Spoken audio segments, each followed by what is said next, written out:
Hola, ¿qué tal? ¿Cómo están? Bienvenidos a Debates Actuales. En este espacio donde intentamos pensar un poquito más allá de las respuestas rápidas, pero tampoco sin aburrirlos, agobiarlos con largos audios, eternos audios, sino ir más allá y dejarlos pensando con la posibilidad de en otros episodios ampliar algunos de los aspectos.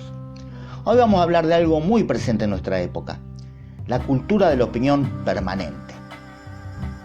Nunca fue tan fácil opinar. ¿En qué sentido? Hoy podemos decir todo lo que pensamos en segundos.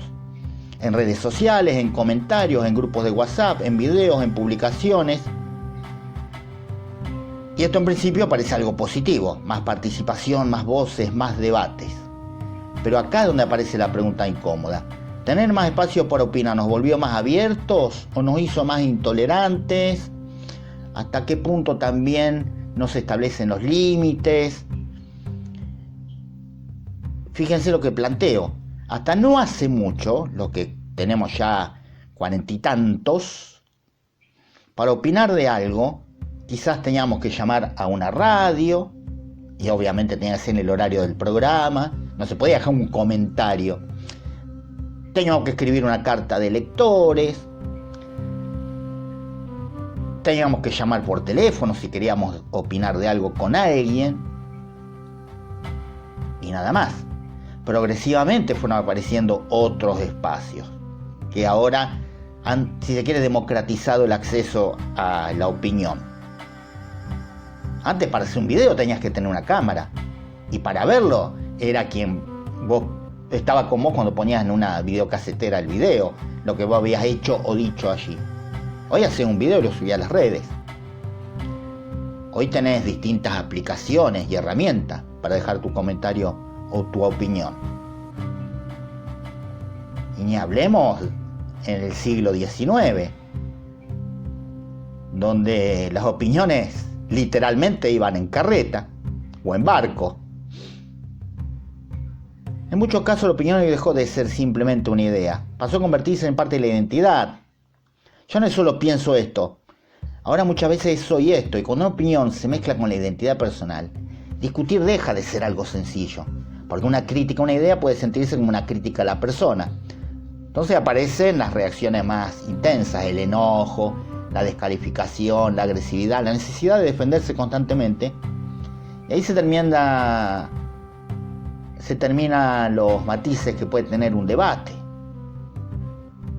Y las redes sociales se encargan de potenciar mucho más este fenómeno, porque funcionan con dinámicas que premian la reacción rápida, la indignación, el conflicto, las frases tajantes, algo que se ha profundizado y lo vemos en nuestro país sobre todo.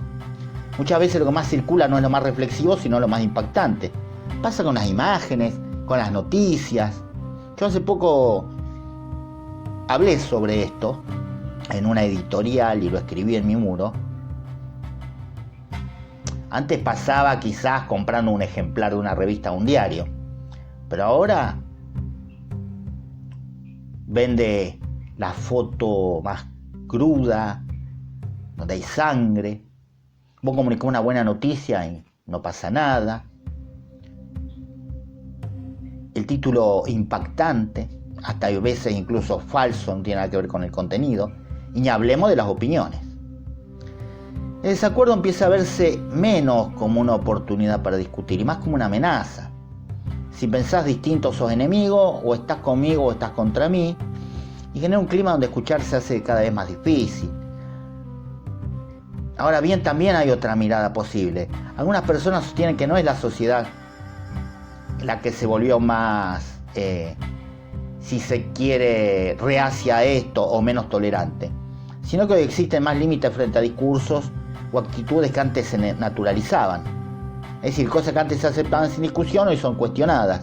Y eso para algunos representa un avance social y entonces aparece una tensión muy interesante.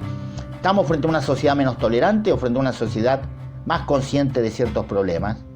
Probablemente hay poquito de esto y de aquello.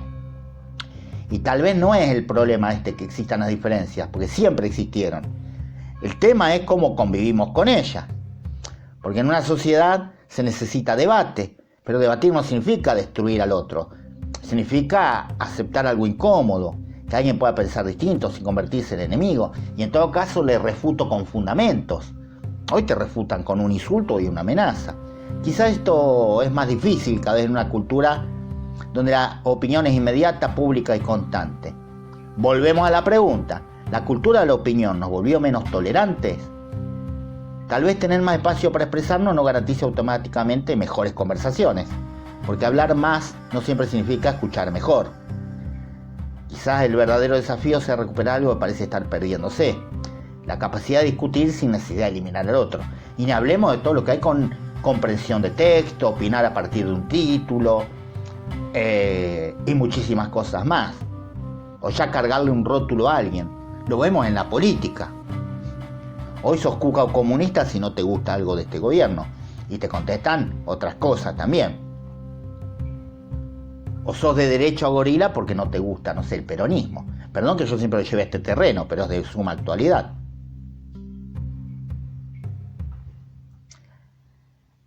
Cuando alguien piensa distinto a vos, ¿sentís curiosidad por entenderlo o decidís responderle inmediatamente? Nos vemos en el próximo episodio de Debates Actuales. Vos podés dejar tus comentarios, tus opiniones, también acá no te vamos a contestar con un insulto. En todo caso, te ignoramos.